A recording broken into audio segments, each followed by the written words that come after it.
What's going on, guys? It's your boy Adjen back again for another Outerplane video. And for today, let's talk about arena team composition and how to tackle them or how to counter them. There are a lot of meta team compositions in arena. It varies from their characters, and also there are only two types of counter to them. One, either you clip them, or two, you take the turn 2 teams, meaning the Bruiser setup. I will be sharing with you my team composition on how to tackle this type of arena teams that are in arena defense, because if you will take a look at in the rankings, you will see the meta arena defense here.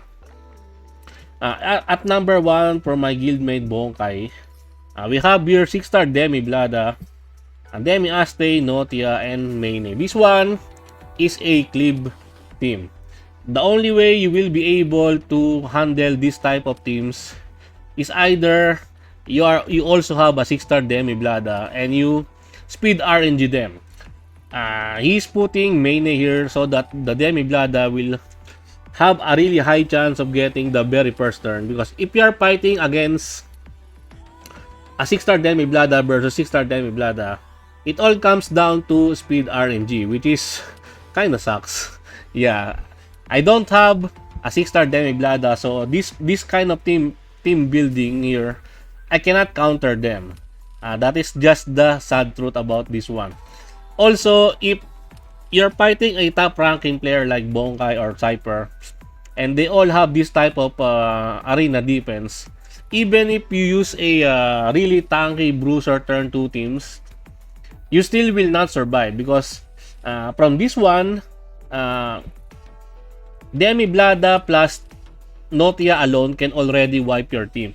So if you're not super duper tanky, you will not survive this one. This is from the top meta team composition. Another one is something like this, from King of the Junk. D Drakan, 6-star Demi Blada, Canon, and then Maine. The theory for this one is that Demi Blada will already try to deal most of your characters, because this one is built with high speed, high damage. Then it will be follow up by Canon's passive skill 2, finishing one of the opponent's high attacker. And then since usually this kind of team will do some critical damage to the enemy, the priority of Demi Drakan will get pushed, and Demi Drakan will just do her thing. She will just delete one character available on the opposing enemy team, and if you still have the ability to deal with this one, Maine will just revive them. This one is one of the most annoying one. This one is the one that I avoid most. I really hate fighting against this one. And also, since this one has 6-star Demi Blada, I don't have one. My Demi Blada is only at 4-star. So I cannot fight against this one. What about characters that has some characters that has 6-star Demi Blada? I can find them. Like for example, this one from Jedi. I can fight this one. Since I know I face a lot of Jedi in my arena battles, I already know how to fight against this one. Practice and also by playtesting will also really help you in trying to fight against different type of team composition. So I will show you how I beat this one. By this one, I'm gonna be using a Bruiser team. Yes, this one. My Bruiser team is already pretty good enough to tackle this one, because Demi Blada will take the first turn. Notia will follow it up with her skill 2. And since even though Demi Blada cannot proc the counter chance, the revenge, Notia will trigger that one. So my Distella will activate the revenge, trying to clip this one. Follow it up with my Canon's follow-up attack, because for sure my Distella will do some critical hits.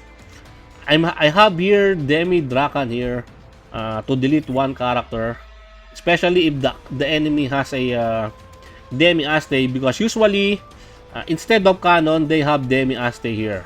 So I have here Demi Drakan to delete Demi Aste if it comes to worse. Because Demi Drakan can do extinction debuff where the enemy cannot revive. And Christina is here for tanking purposes only. Any tank will do. Just don't put a blue tank because that tank will just die against Notia. That is why I don't use Edelweiss against Demi-Blada Notia, because Edelweiss will just die from Notia. Just put the Charmer Necklace on your tank in this slot. Okay, let us do the showcase now. So, to how to deal with this one.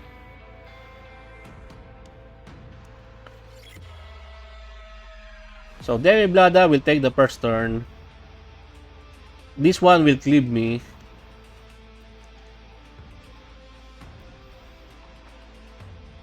Skill 2.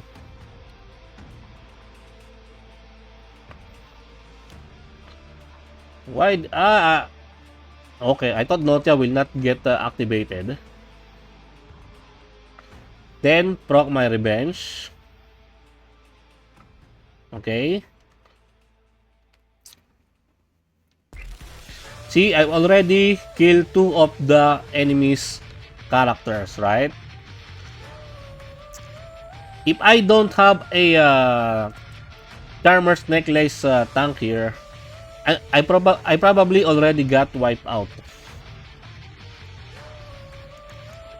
That's how valuable the tank position is in this type of setup.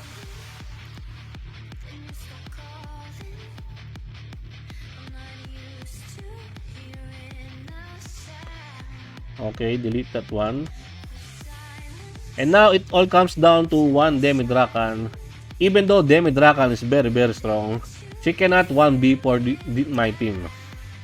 As you can see, that is how you deal with those kind of arena defense team composition. Now, let us try to find a turn to a Bruiser setup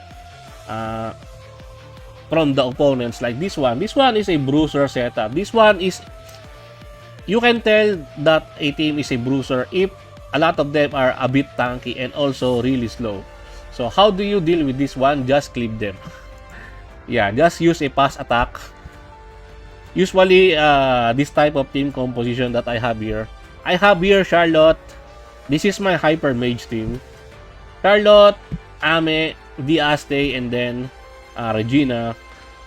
All 3 DPS are really strong. They are built with let me show you the build. My Charlotte has 330 speed, maximum speed. Ame has a speed build but has a penetration necklace to deal more damage, because you need a decent speed so that you will get the turn when Charlotte push your priority. Regina is also built with speed, with also some penetration necklace. A bit slow. And also the Aste is speed with speed gear. I don't know why I'm not using penetration necklace here, but it is what it is. Maybe this is my RTA build. So let us go now with the showcase here. The key here is to just bring down the annoying opponents one by one by using Ame and then Regina, and then the Aste is the cleanup one. She's not the main damage dealer here. My main DPS here to clear the annoying ones are Ame and Regina.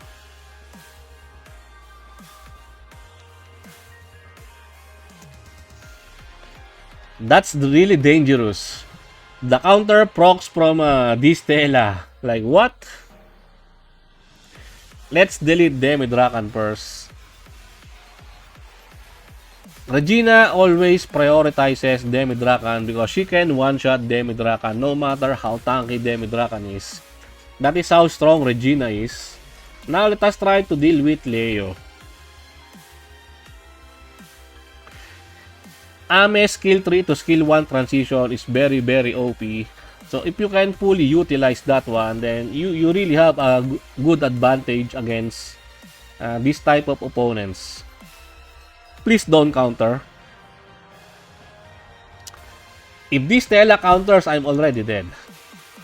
That's the dangerous part about that one. And there you go. That is how you clean this turn 2 team composition. Pretty easy, right? But it's easier said than done. You really need the characters. You really need the gears also. I don't think there are really good substitute for that one. For this team, the tank is substitutable. You can substitute any tank you want here. This one is to counter those Demi-Blood Notia, right? This Stella is mandatory here because of her revenge. Her revenge is just too awesome to ignore. That is why she is very important as the core of this team building against those type of really fast cleave.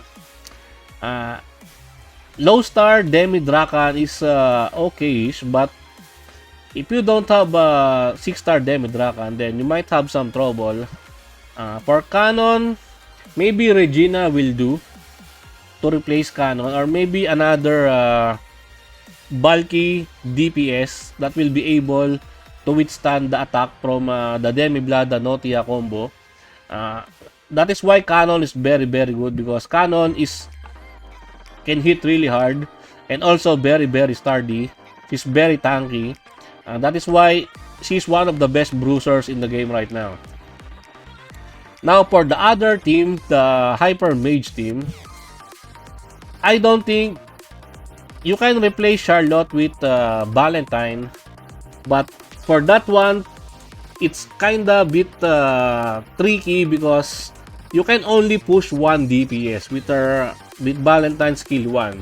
Charlotte is really OP as a mage support because she pushes all of the mage priority by 20%. 20 or 25? 25%. 25% priority push is very huge. That is why you only need a little bit of 220 to 230 speed for your mages so that they will overtake the turn 2 bruisers. They will take the turn. They will not get overtaken by those enemies. Regina. Who else is another single target DPS? I don't think anyone can replace Regina also, because Regina is the one-shot killer. I think she's the only one who can one-shot Demi Drakan. She's here for that main purpose. Aside from Demi Drakan, she can also one-shot everything, but her main priority target for my team build here is to eliminate Demi Drakan, because once Demi Drakan's thing gets going, the shield, the defense priority, the HP scaling, the counter attacks, it's really hard to kill. It's really hard to fight against those 6-star Demi Drakans. But once Demi Drakan is already out of the picture, it's already GG for you. Yeah? It's very easy to tackle them if they don't have their main force. Demi Aste, as you can see, my Demi Aste is only at 4-star and she still did pretty well. I might try to tweak this build, or maybe not, because I already have this one as an RTA build. I'm not sure, but this one is already working perfectly for me. You can still tweak your Aste with some maybe penetration necklace, penetration gears. I just want to capitalize that because it's very slow also, so I need to capitalize the priority push from and take the turn, because if you don't get the turn, there might be some screw ups. So that's why I'm investing on more speed than more damage, because the damage is already been taken by Regina and Ame. So The Asta is just here for some, if worse comes to worse, for the cleanups. Well, there you go guys. That is how I counter the arena meta team composition in our server. Maybe it's different from your server, but the theory is pretty much the same. Let me know your thoughts in the comment section down below.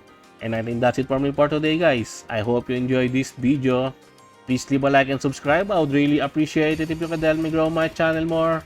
And thank you to everyone who are supporting my channel. I appreciate every one of you. Until next time, peace.